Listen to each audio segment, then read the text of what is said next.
안녕하세요, 여러분. 잘 지냈어요? 한국에는 밥이 보약이다라는 말이 있습니다. 혹시 들어본 적 있나요?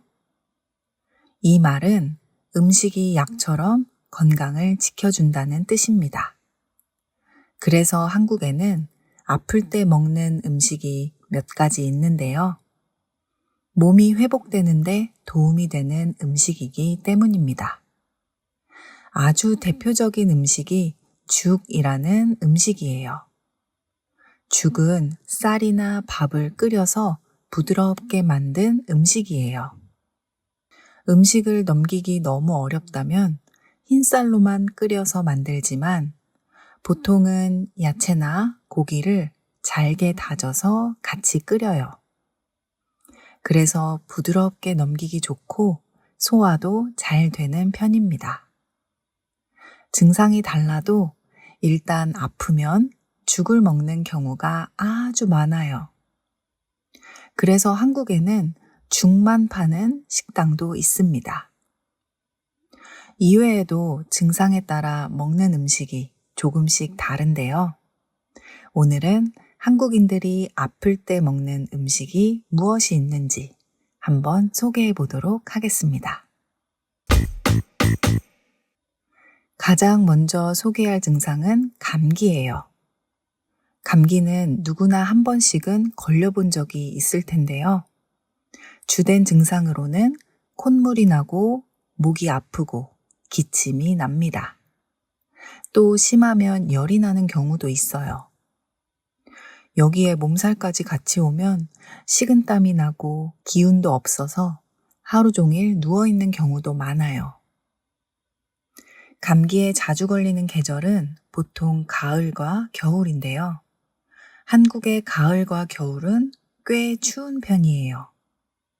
그래서 찬바람이 불기 시작하고 공기가 건조해지면 감기 환자들이 엄청 늘어나요.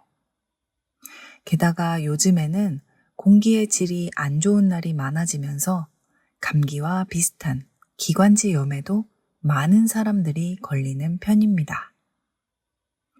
감기에 좋은 음식으로는 주로 차를 많이 떠올리게 됩니다. 코가 막히거나 목이 따갑고 부었을 때 따뜻한 차를 마시면 훨씬 편안해지기 때문이에요. 그래서 한국인들은 감기에 걸렸을 때 유자차, 생강차, 그리고 배숙을 많이 마십니다. 먼저 유자차는 유자청에 따뜻한 물을 타서 마시는 차예요. 유자는 오렌지와 비슷한 과일인데요. 오렌지보다 조금 더 신 느낌이에요. 그 유자를 깨끗하게 씻어서 얇게 자른 후 설탕에 절인 것을 유자청이라고 하는데요. 이렇게 담궈 놓은 유자청 한 숟가락을 뜨거운 물에 타면 유자차가 됩니다. 비타민C가 풍부해서 면역력을 높여주고 목을 부드럽게 해줘요. 유자차는 유자의 새콤함과 설탕의 달콤함을 모두 느낄 수 있어서 외국인들도 많이 좋아하는 차라고 알고 있어요. 또 유자청은 탄산수에 넣으면 유자 에이드로 만들 수도 있습니다. 그래서 여름에는 시원하게 유자 에이드로 즐기기도 합니다. 또 두 번째로 제가 좋아하는 차, 바로 대추 생강차입니다. 대추와 생강을 함께 넣어서 끓인 차인데요. 이 두 가지 재료는 몸을 따뜻하게 만들어주는 역할을 합니다. 그래서 이 차를 마시면 몸속이 따뜻해지는 느낌이 들고 때로는 땀이 쭉 나기도 해요. 마치 찜질방에 들어갔다 나온 것처럼 말이죠. 제 경험상 몸이 아플수록 더 그렇게 느껴지는 것 같았어요. 저는 꼭 감기 걸렸을 때가 아니어도 겨울에 너무 춥다고 느껴지면 대추 생강차를 마셔요. 예전에는 직접 집에서 끓여 먹었지만 지금은 티백도 너무 잘 되어 있고 원액도 많이 팔아서 보다 간편하게 티를 즐길 수 있습니다. 여러분도 한국의 겨울이 너무 춥다면 이런 차를 한번 마셔보세요. 따뜻해지는데 그 어떤 차보다 도움이 많이 될 겁니다. 마지막으로 배숙이란 요리인데요. 이것은 차처럼 마실 수도 있고 디저트처럼 먹기도 합니다. 그래서 다른 차에 비해서 만들 때 손이 좀 더 가요. 먼저 배를 반으로 자르고 가운데에 씨를 뺍니다. 그리고 동그랗게 파내서 그 속에 꿀과 생강, 대추를 넣습니다. 그리고 찜기에 넣고 약한 불에서 40분 이상 찐 다음 따뜻한 상태로 숟가락으로 떠서 먹습니다. 또는 물렁해진 배를 갈아서 마실 수도 있어요. 이 음식은 특히 기침이 심하거나 목이 아픈 증상인 경우에 많이 먹어요. 배에 들어있는 성분이 천식이나 기관지 염증에 도움이 된다고 합니다. 그래서 기침 감기로 고생하거나 잔기침이 낫지 않는 분들에게 좋은 음식이라고 할 수 있어요. 많은 한국인들이 아픈 증상 중에 감기 다음으로 많은 것이 바로 소화불량이에요. 즉, 음식을 먹고 난 후에 소화가 잘 안 되는 경우인데요. 증상으로는 속이 더부룩하고 메스껍거나 혹은 배가 아픈 경우도 있어요. 그리고 토할 것 같은 느낌이 들기도 하고 두통이 생기기도 합니다. 제 생각에 한국인들이 소화불량 증상을 많이 겪는 이유는 스트레스 때문이라고 생각해요. 저도 고등학교 시절에 소화불량과 위염을 많이 겪었거든요. 그래서 그때 병원도 많이 다녔고 너무 자주 아파서 검사도 했었는데 다른 원인이 없었어요. 그런데 신기하게 수능 시험이 끝나고 나니 소화가 잘 안 되는 것도 위염으로 속이 쓰리던 것도 모두 깨끗이 다 나았습니다. 스트레스가 만병의 원인이라는 말이 있는데 그 말이 정말 맞는 것 같습니다. 요즘에는 좋은 소화제가 많아서 소화 불량일 때 그냥 약 먹는 경우가 훨씬 많긴 합니다만 그래도 소화제 역할을 하는 전통적인 음식이 몇 가지 있습니다. 첫 번째는 매실청인데요. 속이 더부룩하고 불편하지만 약을 먹기에는 조금 과하다는 생각이 들 때, 그럴 때 매실청을 먹는 경우가 많아요. 매실청은 매실을 설탕에 절여서 발효시킨 음식인데요. 발효 과정을 통해 소화 효소가 만들어진다고 해요. 그 효소가 음식물의 분해를 돕기 때문에 소화에 도움이 된다고 합니다. 젊은 사람들보다는 나이가 좀 있으신 분들이 특히 매실청을 좋아하시는데요. 꼭 소화불량이 아니어도 속이 불편하다고 느낄 때 어른들이 매실청을 찾는 경우가 많아요. 제 시어머니도 냉장고에 항상 매실청을 갖고 계십니다. 음식을 만들 때 설탕 대신 넣기도 하시고요. 속이 불편할 때 한 숟가락씩 드실 때도 있어요. 가끔 여름에 매실청을 담궈서 저에게 나눠주시기도 하는데요. 그래서 저희 집에도 지금 매실청이 있습니다. 매실청은 새콤달콤하기 때문에 여름에 시원한 물에 타서 마시면 정말 속이 개운해집니다. 두 번째 음식은 바로 동치미인데요. 동치미는 무로 만드는 물김치의 한 종류입니다. 시원하고 새콤한 맛을 내는 국물이 있는 김치예요. 먼저 무에는 소화효소가 들어있어서 천연 소화제라고 말하기도 하는데요. 그래서 옛날 어른들은 소화가 안 될 때 물을 한 조각 먹기도 했다고 합니다. 물을 사용해서 만든 동치미 국물은 유산균이 풍부해서 장 건강에 도움을 주고 위를 편안하게 만들어준다고 합니다. 한국에서는 예전부터 집에서 고구마를 많이 쪄 먹었는데요. 이때 같이 먹는 것이 바로 동치미입니다.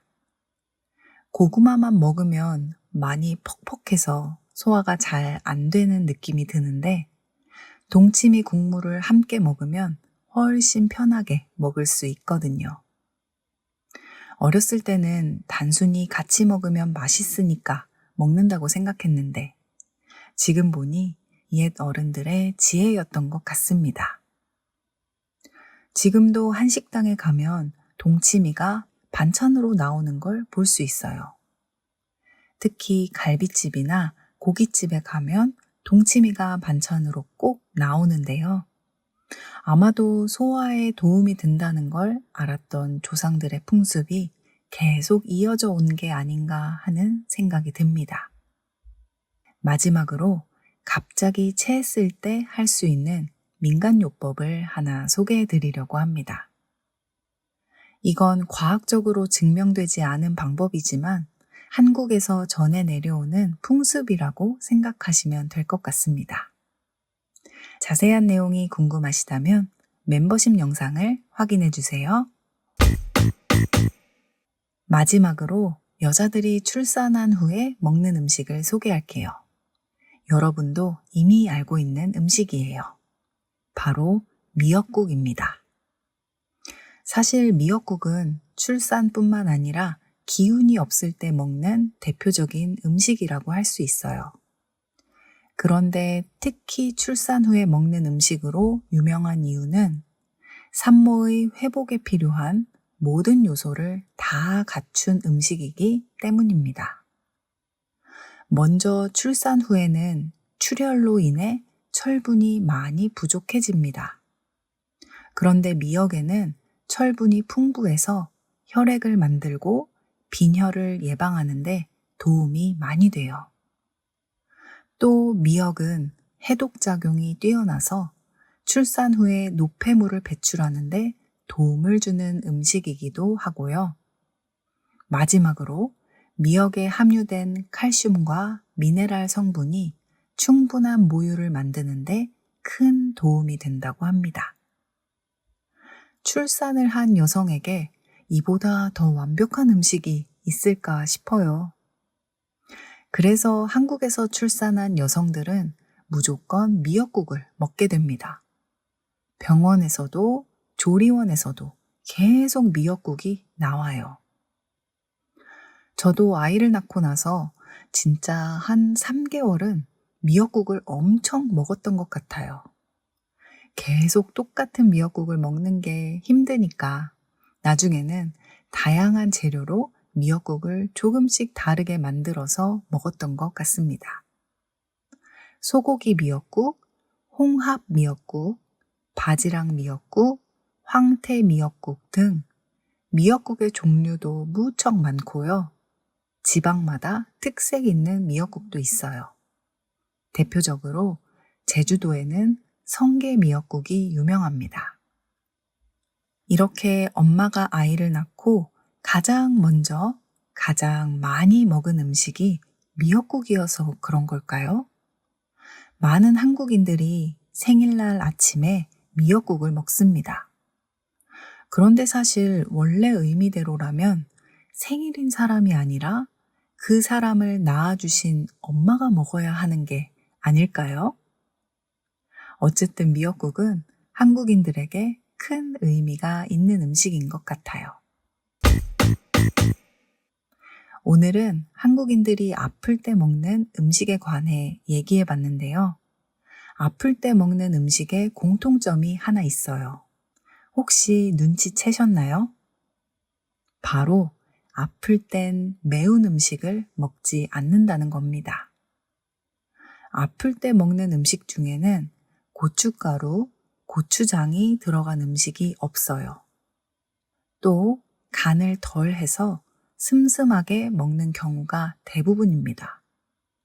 슴슴하다는 말은 소금이 덜 들어간 약간 순한 맛을 나타낼 때 쓰는 말이에요. 그래서 사람들이 병원에 입원했을 때 나오는 병원밥에 대해서 주로 맛이 없다라고 표현합니다. 왜냐하면 대부분 음식이 다 슴슴하거든요. 즉, 간이 약하게 되어 있다는 의미예요. 여러분의 나라에서는 몸이 아플 때 어떤 음식을 먹나요? 저는 한국 사람이라서 그런지 아플 때 유난히 국물이 있는 요리가 먹고 싶어지거든요. 여러분은 몸이 아플 때 어떤 요리가 먹고 싶어지나요? 여러분의 소울푸드를 댓글로 남겨주세요. 지금 케이진의 한국어 팟캐스트 멤버십에 가입하시면 멤버십 전용 영상을 보실 수 있고 이 영상의 한국어 스크립트 PDF 파일을 무료로 다운받으실 수 있습니다. 아래 링크를 통해 가입하실 수 있어요. 여러분의 적극적인 참여와 관심, 응원에 항상 감사드립니다. 오늘의 수다는 여기까지. 다음에 또 만나요. 안녕.